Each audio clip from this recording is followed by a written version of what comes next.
membunuh orang yang tidak berdosa. Korbannya 10 luka-luka berat. Ya, dianya mati sama satu anggota polisi yang meninggal juga. Salah dia apa?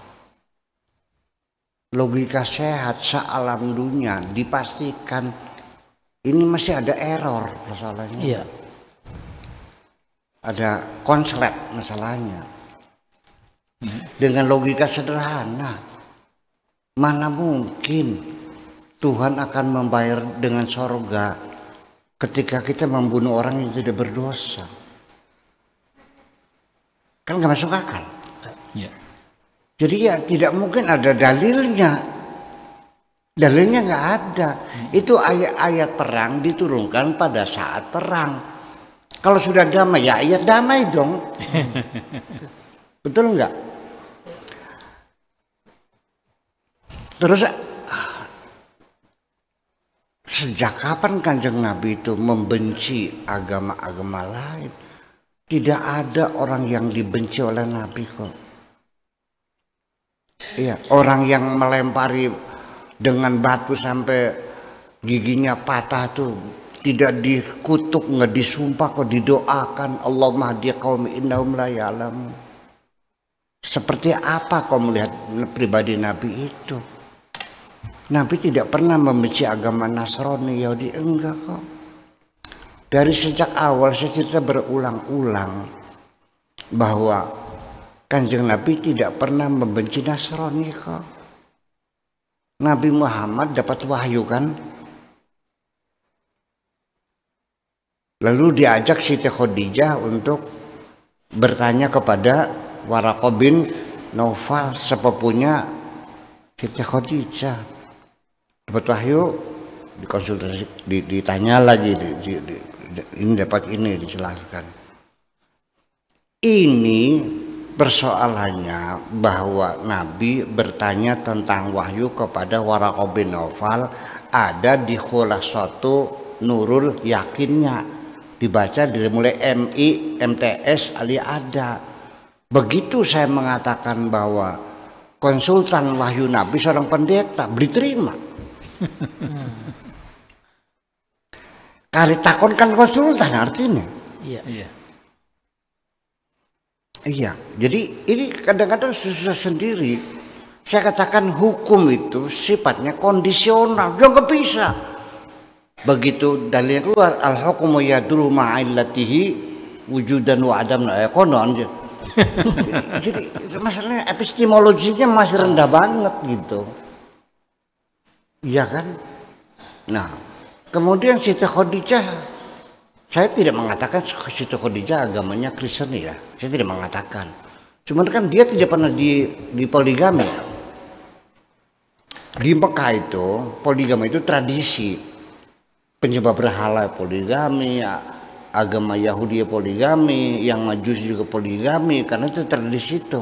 Ya orang Yahudi juga poligami. Kenapa orang Yahudi di Arab pada poligami? Karena orang Yahudi di dalam satu sekte Yahudi namanya pengikut Talmud, itu yang di Irak itu membolehkan poligami. Nah, di masyarakat Mekah yang tidak berpoligami adalah orang Nasrani. Betul nggak? Udah. Sejak kapan Nabi Muhammad membenci orang Nasrani? Yang sahabatnya yang tertindas juga dihijrahkan ke negara orang Nasrani. Betul nggak? Siti Aminah itu anaknya Abu Qabs. Abu Qabs itu Nasrani.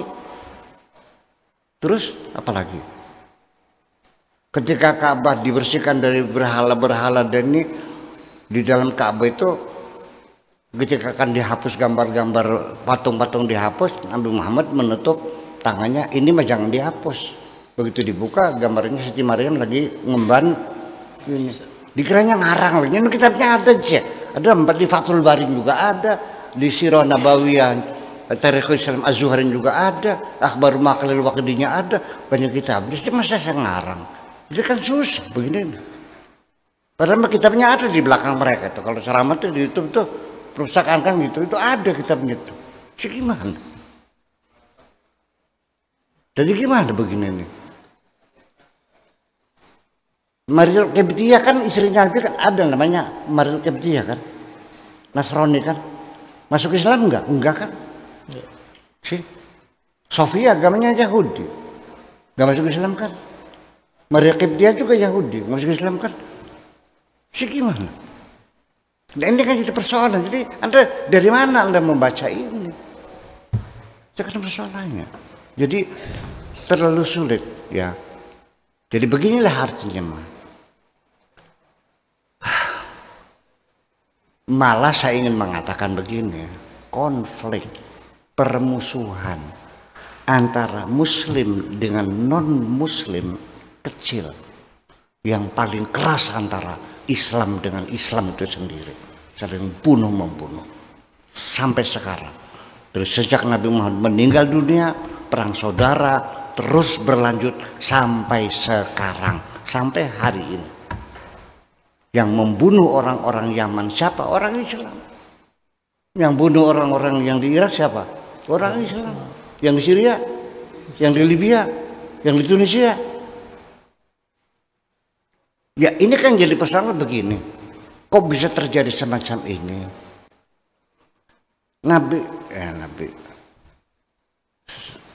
Imam Syafi'i lagi di pengajian majelis taklim, ada murid-muridnya Imam Maliki ikut ngaji.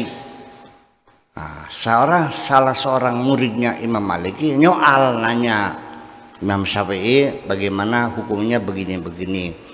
Imam Syafi'i hukumnya begini. Tapi kata guru saya Imam Maliki, tidak, itu punya begitu. Itu salah. Enggak terima muridnya tuh. Kenapa menyalahkan guru kami? Lah, dia manusia, saya juga manusia. Dia bisa salah, saya juga bisa salah. Boleh terima. Dia Adam balik ke dikebuki. Sampai tak parah sampai meninggal. Abu Hanifah dipenjara juga. Ya Ibnu Hambal digebukin sampai gempor, sampai lumpuh dia. Bayangkan. Mu'tazilah yang dibunuh berapa? 10.000 kaum intelektual dibunuh-bunuh ini. Yang bunuh siapa? Bukan orang Nasrani kok. Siapa yang bunuh? Usaha sendiri.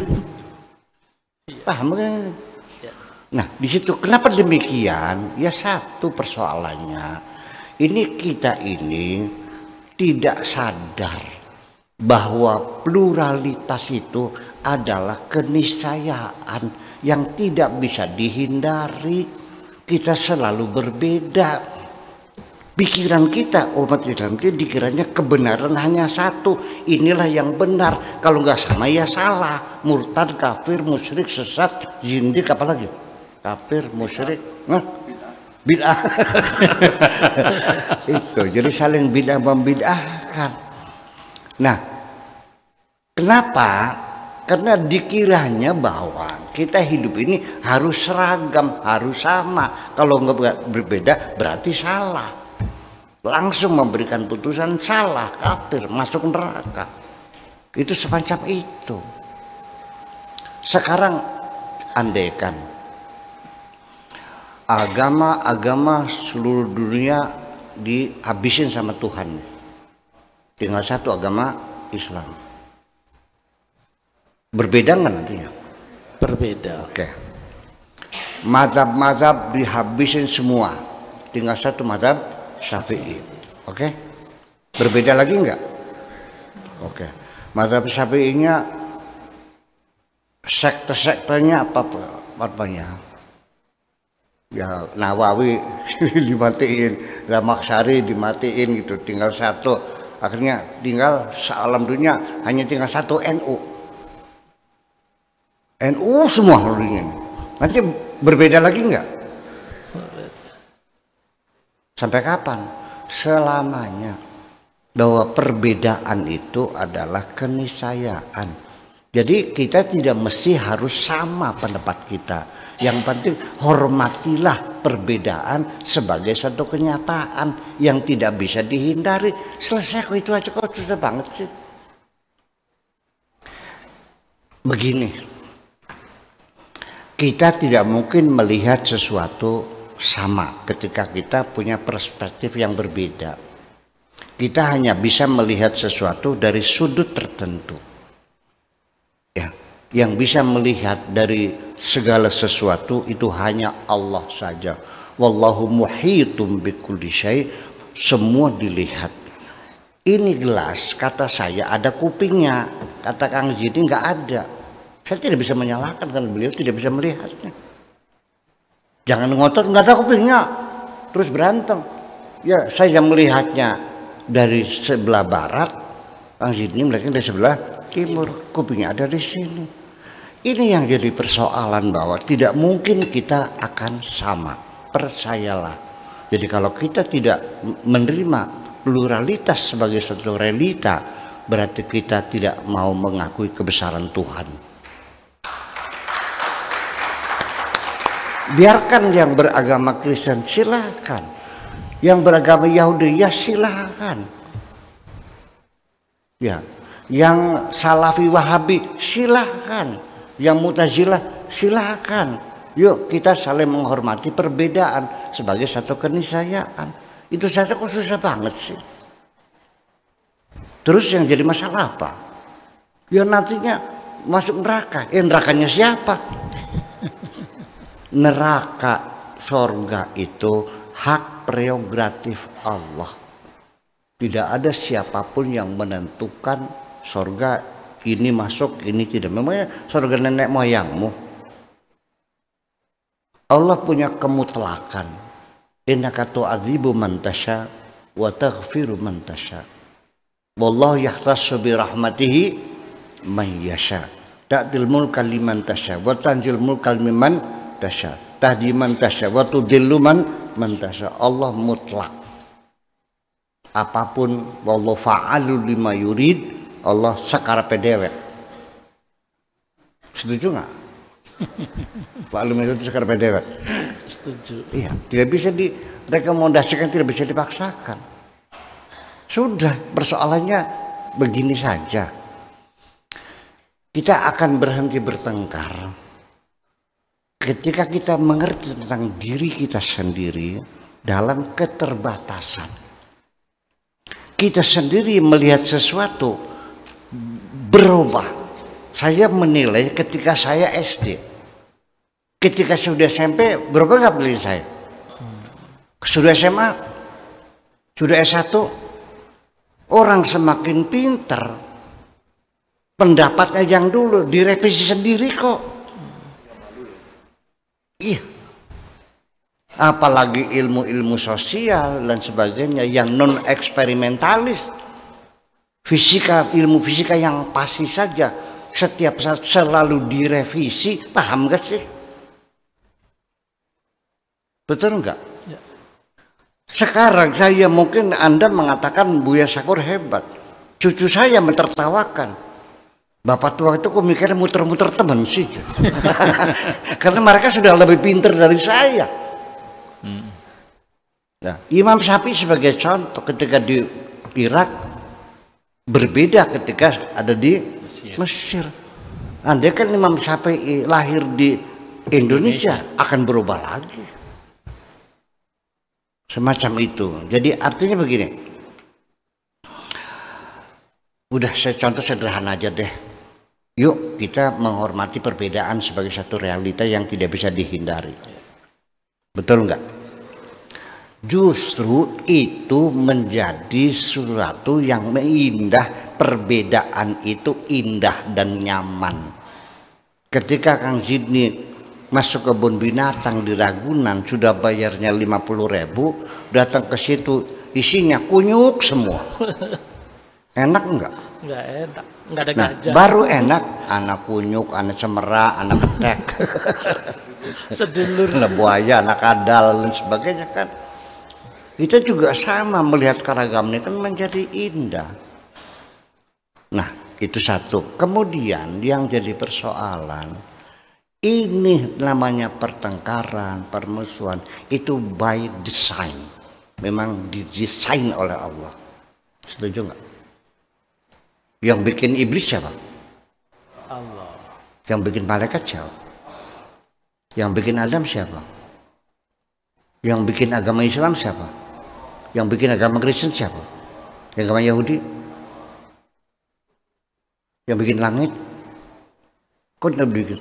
Memang sengaja dibuat, dibentur-benturkan. Makanya waqulna bitu jami'an fa inna ba'dakum li ba'din adun. Akan terjadi permusuhan. Jadi kita juga logika konflik kita mesti kita pahami.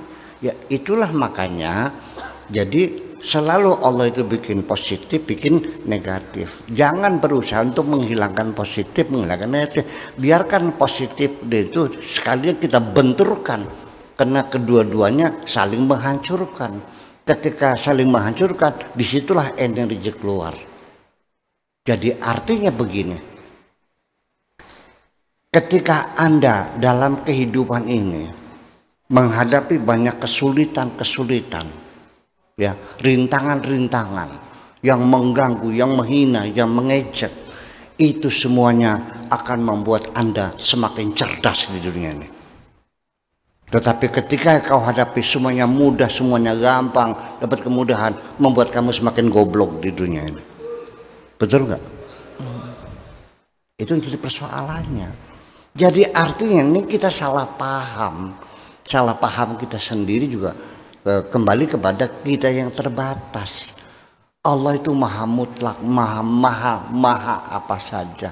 Sehingga kita kadang-kadang tidak paham apa yang dimaksudkan oleh Allah itu karena keterbatasan kita. Udah. Kenapa? Saya ulangi lagi ya. Yang menyebabkan kita selalu berbeda, ada dua faktor yang sangat melekat pada diri kita. Satu, subjektivitas. Yang kedua adalah relativitas. Dan itu selalu lekat pada diri kita. Seorang perempuan, yang kita ini berempat nih, ada perempuan lewat. Coba kita tanya, bagaimana? Cantik enggak? Pasti berbeda. Ujung sana bilangnya cantik sekali. Ya, kata Kang Jidni lumayan timbang disepak menjaran. Ya, sedang. Ya, kata Pak Afkar, ya ada sayangnya, bagus tapi ada ininya. Kata saya jelek banget. Ini ketika kita berpendapat semuanya, tolong jangan menyalahkan siapapun. Karena penilaian kita berdasarkan pengalaman kita, betul nggak? Berdasarkan kecerdasan kita, ilmu kita, dan umur kita. Nah, kenapa Pak Tato mengatakan cantik sekali? Karena dia lama tinggal di Afrika. Ireng kabeh ya. Nah, Kang Zidi pergaulannya luas. Ya, semua nama sedeng lah.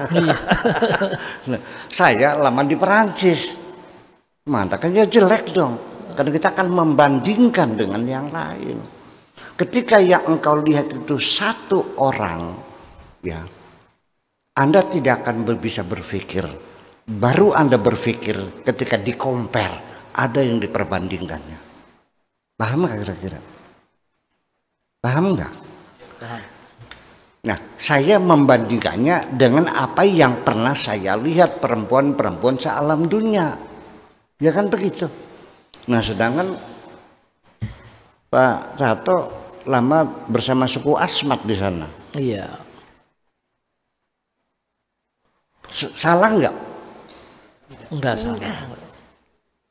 Itu namanya subjektif. Ya, kita berbeda karena subjektivitas kita.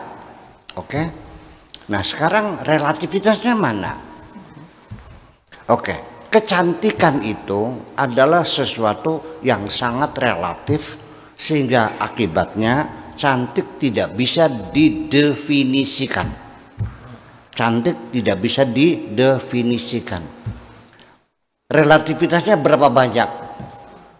Warna merah, hijau, cantik, ya mulia dan sebagainya itu namanya sifat, itu tidak bisa didefinisikan. Paham? Kenapa? Karena relatif. Merah siapa? Nggak bisa. Kecuali kita menunjuk ini warnanya merah. Tapi dibanding yang lain pasti beda merahnya. saya bisa bikin warna merah sebanyak 1 triliun pangkat plus, ya 1 triliun pangkat 1 triliun. Lautan saya kasih setetes warna merah, sudah beda tuh. Itu sudah kuantum. 2 tetes, 3 tetes, sampai bermiliar-miliar tetes, sampai akhirnya menjadi merah tua. Berapa triliun merah tuh? Nggak sama salahnya. Cantik juga sama, apalagi kita. Miss Universe di Amerika, ratu kecantikan dunia. Jurinya ada 3 kelompok, ya. Ada yang menilai kecantikannya, ya, beauty-nya. Ada kelompok juri yang behavior-nya, ya. Ada kelompok yang menilai brain-nya. Hasil penilaian mereka berbeda-beda. Ada yang cantiknya dapat 8, ada yang 3, ada yang 10. Padahal itu jagoan-jagoan semua loh. Apalagi kamu. Ya, itu sangat relatif sekali. Dan di dalam diri kita sendiri, dulu ketika kita masih mencintai istri kita, cantik enggak? Cantik. Sekarang setelah bosan, cantik enggak? Cantik. Dulu menyenangkan, sekarang menyebalkan. Oh, Ya, di dalam diri kita. Standarnya apa? Enggak bisa. Sekalipun BH-nya ukurannya sekian senti, pahanya sekian, enggak bisa. Kecantikan tidak bisa didefinisikan, pasti relatif. Kalau ada 1 juta perempuan, itu tidak ada yang sama. Yang satu di atas yang lain, dan semuanya berkelas. Jadi artinya percuma Anda ingin meminta supaya di dunia ini sama. Ini penyakitnya satu, kita meminta pengen seragam. Itu satu. Penyakit yang kedua adalah karena kita ngerasa paling benar sendiri, sehingga orang lain itu salah. Yang ketiga, dia sudah merasa sebagai Tuhan, memutuskan kamu kafir, kamu bid'ah, kamu musyrik, kamu neraka, kamu surga, seolah-olah surga milik dia. Dia melebihi Tuhan sesungguhnya. Itu persoalannya. Ya, jadi Tuhan yang ngatur dia. Wahai Tuhan, orang ini jangan masuk surga, ini kafir nih, kalau ini boleh gitu. Memangnya kamu penjaga surga? Nah, jadi muter-muter semuanya. Ya satu, bangsa ini harus cerdas. Terima kasih, itu aja. Ya, luar biasa. Terima kasih. Uraiannya cukup mencerahkan bagi kita apa yang sudah beliau sampaikan.